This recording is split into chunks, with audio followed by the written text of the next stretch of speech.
Hey buddies, welcome to AmassGames. My name is Simon. Today I'll set up, play and review the game Hallertau by Uwe Rosenberg, published by Lookout Games. It's an expert level game. Now I normally open the box and set everything up. Quite a lot to have set up for this particular game. So in this case I haven't done it, but I have recently played it back to back, and that's why it's set up ready to go again. So over here we've got a community board, we have community house, which you are looking to improve and move along. It's named as the community centre. And there's number 6 visible here. That's how many workers you have. It's a worker placement game. That's the core mechanism of it. We're in Ingolstadt, which I've been to, in Bavaria, and it's known for its crops, in particular its hops for brewing for beer. So, aim of the game is to get the most points. There's points listed here. You can move your community centre along and ultimately get more points as well and more workers.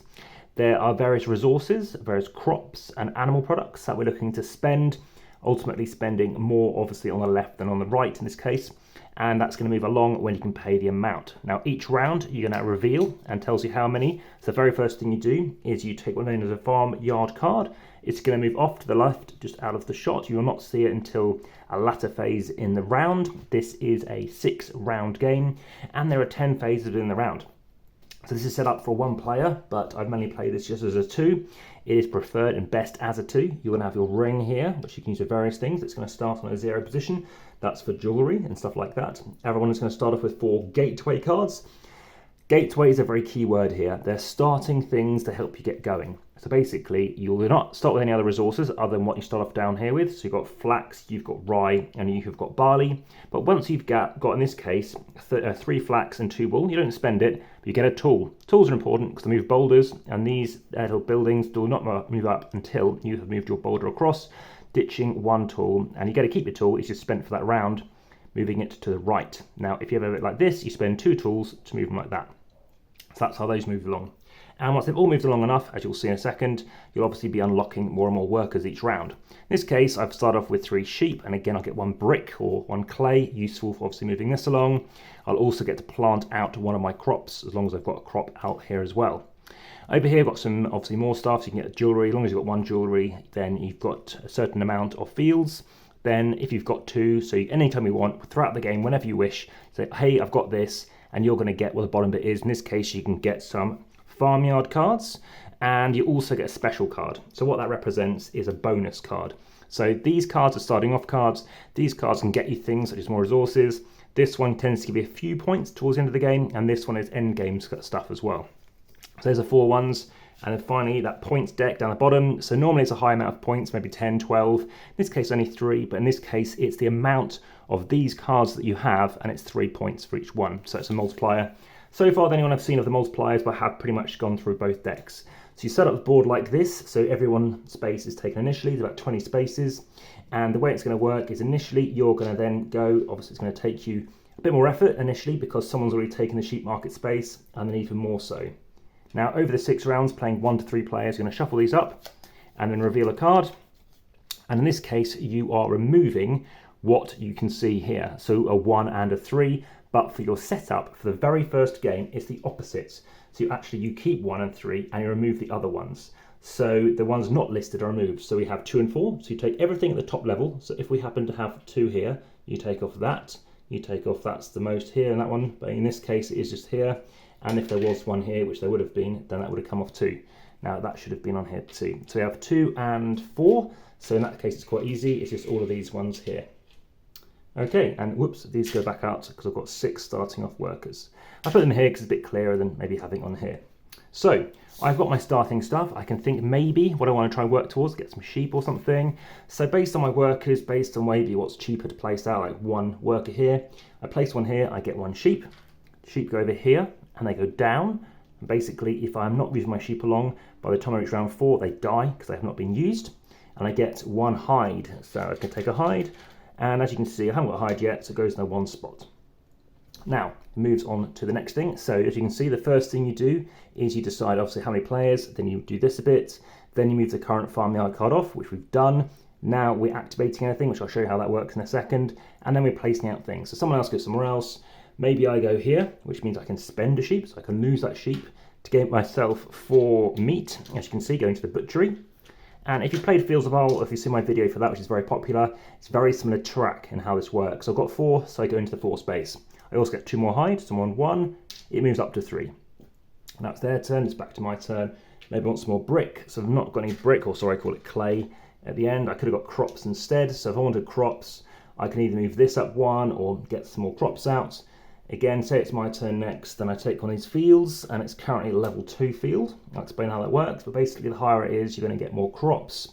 Say it's back to my turn, I'm going to go here, I can get some milk or some wool. So let's say I've got some wool, and I place it out here, and also I can sow 2 things. I've got 1 down here, so let's say I chuck it up here.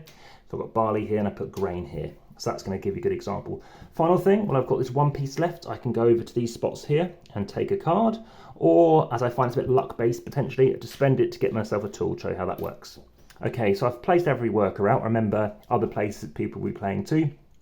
And then we're going to move on to the farmyard card. Next table board, so you take this card, it's going to go into your hand, and now I know I can ditch a tool, so I could spend that to get myself 2 milk, but right now I have no interest perhaps in doing so. So now what do? Then you move into this phase, which is each empty field moves up, so you move each field up 1 space, but one of them can move up 2. So I move 1 up 1, or everything else up 1, but 1 gets to move up 2, okay? Or basically a second time it can move up. Then we move on to the harvest, so you take your grain, I recommend you do it like this, move across 1, your crop, and bring it down 1, because it's been used.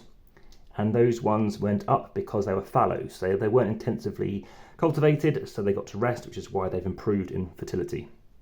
Then you get milk per sheep, so if I'd kept my sheep, I'd have obviously seen that sheep and gave myself a milk, so place that down here as well. Again, that can go up here too. And then we simultaneously will pay goods and stuff to move all this along. So I've got brick or clay, so I spend 1 good, so I go this way because I spend 1 brick, 1 clay to go there. I've got more barley than hops, so I need to spend 1, so that goes down 1 and it moves across. I have got some meat, so I can spend 1 meat to go there. I have got some grain, let's just say I spend some grain to go 1 here. Again, I could just use this, but whenever we get onto more goods, sometimes they cost 2. You can only use 1 of those, but you can use 2 of here, 2 of there, or 1 of those and 1 of those. And lastly, got down here, well, let's just spend that flat, because that just comes off the board, show you how that works. And I've got that tool. So right now I can't go any further unless I spend a tool. So I just spend it, just do something like this. It's a shame you can't flip it over and show something different, pretty much. But do something like that. Let's just say, because I've got most of my brew house, I spend that across 1, that goes down 1, and that moves there. Okay, then what we're doing is we're then rearranging boulders. They're always going to be 2 across, 2 apart from where the leftmost craft building is. So 1 and 2, 1 and 2, 1 and 2, 1 and 2, like that. And as you can see, there's a gap over here now. What that means is we're now able to move these across. So these are craft buildings, this is your community centre, it's moving across. As you can see, I've now got 7 workers for the next round. So you can take up your 7 workers, 1, 2, 3, 4, 5, 6, 7, and instead of taking them from there, as you can see, it doesn't come in these containers. It's a bit fiddly because they don't all fit in this particular one. You're then starting the next round, okay? So starting back onto the second round of the game, we've now got, obviously going to be triggering this one.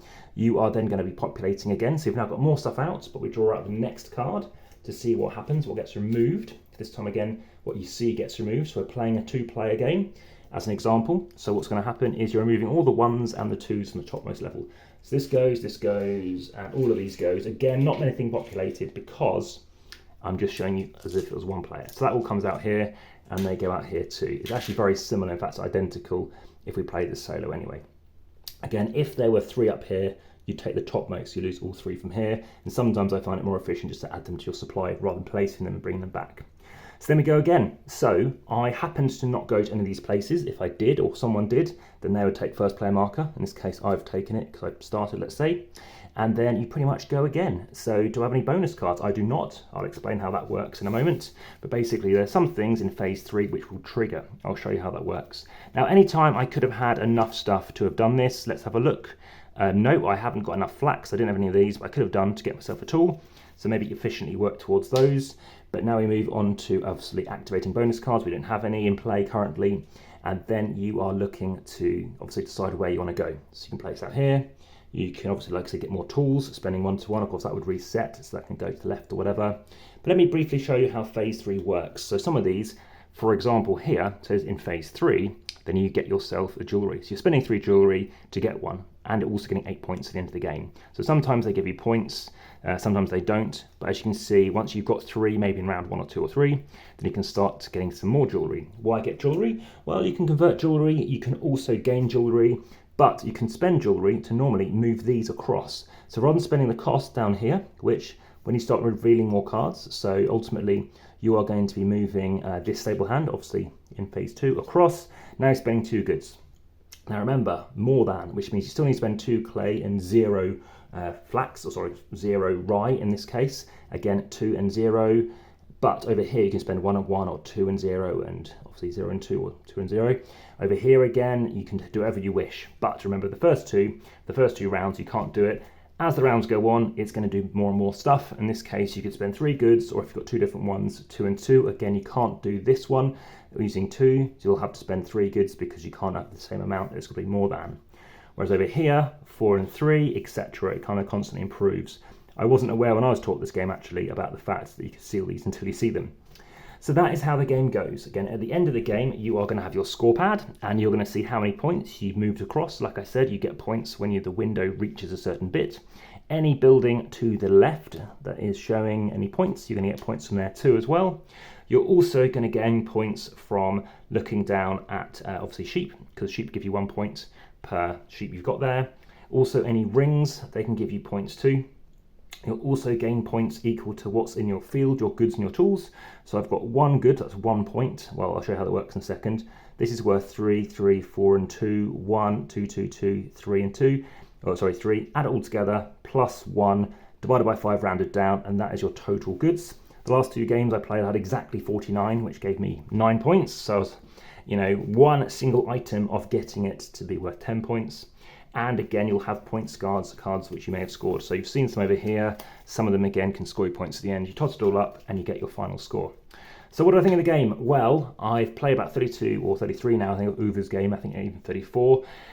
This is 7.9 out of 10 for me. It's the same way or rating that others have also given it. It's more complicated, I feel, that some of his others are, in terms of how you can explain it, although I'm quite happy I got that through in about 10 minutes. It's a game whereby I feel there's some luck. I've done quite well through what I've drawn. Sometimes you get horrid cards. Some cards you can't get out until round 5. There's a bit of an engine going. Obviously, these are a bit of an obstacle to deal with. Different ways of playing it. I know some people get loads of cards early on, and you can't really tell who's won until the end. It's a bit crunchy. It's a bit like a slog to get through various bits. I like the way this works. I like the way that if Town Hall's popular, then it is getting harder and harder to do, so you need to go somewhere else. You could try and block with someone, but because you don't know what's in their hand, then actually that is quite nice, because you're like, they might want to go there, or why are they going there? So that's quite cool. I like the layout, it looks nice. The piece of fine, it can be a bit fiddly, obviously moving things around here and making a mistake. But apart from that, I found it highly enjoyable, and definitely something you want to check out. Any other questions, of course, please do let me know by the comments are best on YouTube. Please like, share, subscribe, hit the notification bell. Occasionally competitions by Linktree, they are time sensitive, so they do disappear. Photos over on Instagram, please follow there. About 4,000 followers at time recording. Also head through to, where else? Finally, Facebook to join the discussion there, and it will be talked about in the podcast. But for now, back to the table.